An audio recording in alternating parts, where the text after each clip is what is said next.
नमस्ते। कभी रुककर सोचा है कि ये जो हमारे चारों ओर की दुनिया है, ये हवा, ये पानी, यहाँ तक कि हम खुद, आखिर किस चीज से बने हैं? आज हम केमिस्ट्री यानी रसायन विज्ञान की दुनिया में गोता लगाएंगे और समझेंगे कि हर चीज को बनाने वाले वो छोटे-छोटे बिल्डिंग ब्लॉक्स आखिर हैं क्या? तो आज हम क्या क्या देखने वाले हैं। सबसे पहले पदार्थ क्या है, फिर देखेंगे इसके सबसे छोटे हिस्से। इसके बाद बात करेंगे कि केमिस्ट इन्हें गिनते और मापते कैसे हैं।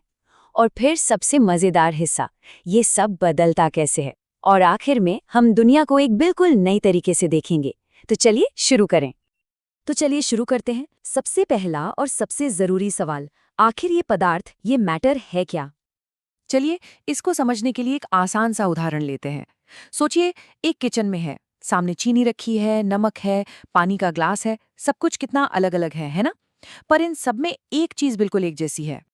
और वो एक जैसी चीज ये है कि ये सब के सब पदार्थ हैं, मतलब मैटर। अब मैटर क्या होता है? सिंपल है, कोई भी चीज जिसका कुछ द्रव्यमान हो, यानी मास हो, और जो जगह घेरती हो। हवा, पानी, पत्थर, ये स्कूल बैग, सब कुछ मैटर है। सच पूछो तो हमारे आसपास लगभग हर चीज।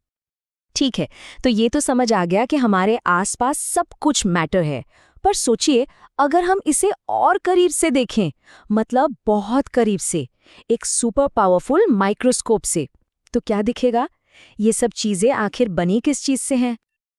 मैटर हमें ज्यादातर 3 रूपों में मिलता है, जिसे हम स्टेट्स ऑफ मैटर कहते हैं। पहला, ठोस यानी सॉलिड, जैसे पत्थर, इसका शेप फिक्स होता है। दूसरा, द्रव, लिक्विड, जैसे पानी, ये बहता है और जिस भी बर्तन में डालो उसी का आकार ले लेता है। और तीसरा है गैस, जैसे हवा, जो बस फैल जाती है, इसका कोई फिक्स शेप नहीं होता।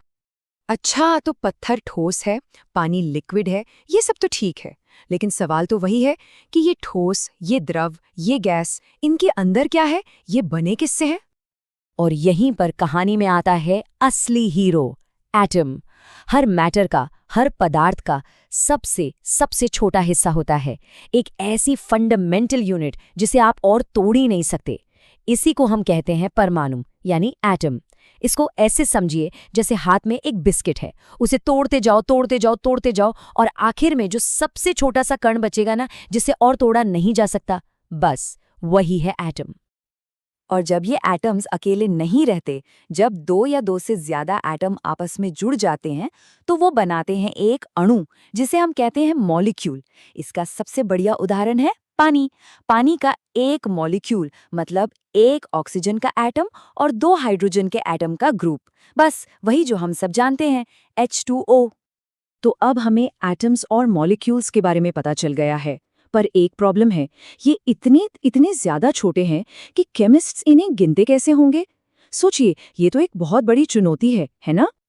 देखिए, इसे ऐसे समझते हैं, जब हमें 12 केले चाहिए होते हैं तो हम क्या कहते हैं? 1 दर्जन, राइट? ये बस गिनती को आसान बनाने का एक तरीका है। केमिस्ट्री में भी बिल्कुल ऐसा ही एक शब्द है, और वो है मोल। पर सवाल ये है कि 1 मोल में आखिर होता कितना है? तो 1 मोल में कितने पार्टिकल्स होते हैं? ये नंबर जरा ध्यान से सुनिएगा। 1 मोल का मतलब है 6.022 के बाद 23 जीरो। ये नंबर इतना इतना बड़ा है कि इसे इमेजिन करना भी मुश्किल है। केमिस्ट्री में इसे एवोगैड्रो नंबर कहते हैं। आपको अंदाजा दूं ये कितना बड़ा है? अगर 1 मोल पानी ले, मतलब सिर्फ 18 ग्राम पानी, तो उसमें इतने मॉलिक्यूल्स होंगे जितने शायद पूरे आसमान में तारे भी ना हों।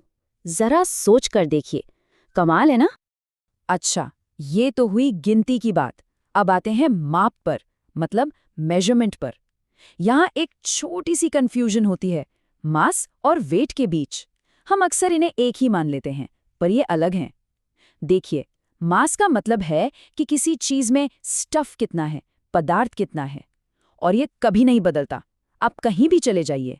वेट दूसरी तरफ ग्रेविटी का खिंचाव है, इसीलिए चांद पर वेट कम हो जाता है, पर मास वो उतना का उतना ही रहता है। अब खुद सोचिए, एक अकेला एटम, उसे किलोग्राम में कैसे तौलेंगे? ये तो वैसा ही हो गया जैसे एक चींटी को उस तराजू पर तौलना जिस पर हाथी तौले जाते हैं। मजाक लगेगा, है ना? इसीलिए साइंटिस्ट ने एक बहुत ही छोटी स्पेशल यूनिट बनाई, और इसे कहते हैं एटॉमिक मास यूनिट, या शॉर्ट में AMU। उदाहरण के लिए हाइड्रोजन का एटॉमिक मास है करीब 1 AMU और ऑक्सीजन का 16 AMU। इसका मतलब क्या हुआ? सिंपल कि ऑक्सीजन का एक एटम हाइड्रोजन के एक एटम से 16 गुना भारी है। ये बस एक दूसरे से तुलना करने का तरीका है। ठीक है, तो अब हमें एक अकेले एटम का मास पता है, तो अगला लॉजिकल स्टेप क्या होगा? बिल्कुल सही, पूरे मॉलिक्यूल का मास निकालना। और ये तो बच्चों का खेल है, बस मॉलिक्यूल के अंदर जितने भी एटम्स हैं उनके मास को एक एक करके जोड़ दो। इसी टोटल को कहते हैं मॉलिक्यूलर मास।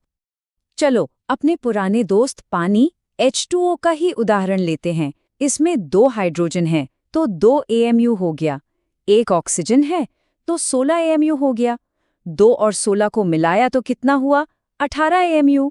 बस निकल गया पानी का मॉलिक्यूलर मास। देखा कितना आसान है। अब तक हमने इन छोटे छोटे बिल्डिंग ब्लॉक्स की बात की, एटम्स, मॉलिक्यूल्स, उनका वजन। पर केमिस्ट्री का असली जादू, असली मजा तो तब शुरू होता है जब ये ब्लॉक्स आपस में इंटरैक्ट करते हैं, जब ये जुड़ते हैं, टूटते हैं और कुछ नया बनाते हैं। तो चलिए अब देखते हैं कि ये सब बदलता कैसे है। जब भी कोई पदार्थ आपस में मिलकर कुछ बिल्कुल नया बना दे तो हम कहते हैं कि केमिकल रिएक्शन हुआ है। सबसे आसान उदाहरण, किचन में बेकिंग सोडा लो और उस पर नींबू का रस निचोड़ दो। वो जो फिज निकलता है, वो जो बुलबुले निकलते हैं, वो एक नई गैस बन रही है। यही है केमिकल रिएक्शन। और मजे की बात यह है कि इस पूरे प्रोसेस में एटम्स बस अपनी अपनी जगह बदलते हैं, जैसे डांस में पार्टनर्स बदल लेते हैं। वो खुद खत्म नहीं होते। और यहीं पर आता है केमिस्ट्री का सबसे बड़ा नियम, जिसे कहते हैं law of conservation of mass. ये नियम बहुत सिंपल है। ये कहता है कि आप मैटर को, पदार्थ को ना तो बना सकते हैं और ना ही खत्म कर सकते हैं, कभी नहीं। आप बस उसका रूप बदल सकते हैं, उसे एक चीज से दूसरी चीज में बदल सकते हैं। मतलब यूनिवर्स में कुछ भी कभी गायब नहीं होता, सब यहीं रहता है, बस रूप बदलता है। तो हम अपने सफर के आखिरी हिस्से में आ गए हैं। हमने शुरुआत की थी पदार्थ से, फिर गए एटम्स और मॉलिक्यूल्स की दुनिया में, उन्हें गिनना और तौलना सीखा और ये भी देखा कि वो कैसे बदलते हैं। तो चलिए अब इन सब को एक साथ जोड़कर देखते हैं कि हमने क्या सीखा। तो सबसे जरूरी बातें क्या हैं? पहली, ये पूरी दुनिया छोटे छोटे एटम से बनी है। दूसरी, ये एटम्स जुड़कर मॉलिक्यूल्स बनाते हैं। तीसरी, मैटर हमें सॉलिड, लिक्विड और गैस के रूप में मिलता है। चौथी, मोल बस इन छोटे पार्टिकल्स को गिनने का एक तरीका है, एक बहुत बड़ा नंबर। और पांचवी, केमिकल रिएक्शन में एटम्स बस अपनी जगह बदलते हैं, वो कभी खत्म नहीं होते। तो अब जब अगली बार आसपास की दुनिया को देखेंगे तो क्या सिर्फ कुर्सी, मेज और पानी दिखेगा, या फिर खरबों खरबों एटम्स का एक खूबसूरत डांस दिखाई देगा जो हर पल चल रहा है?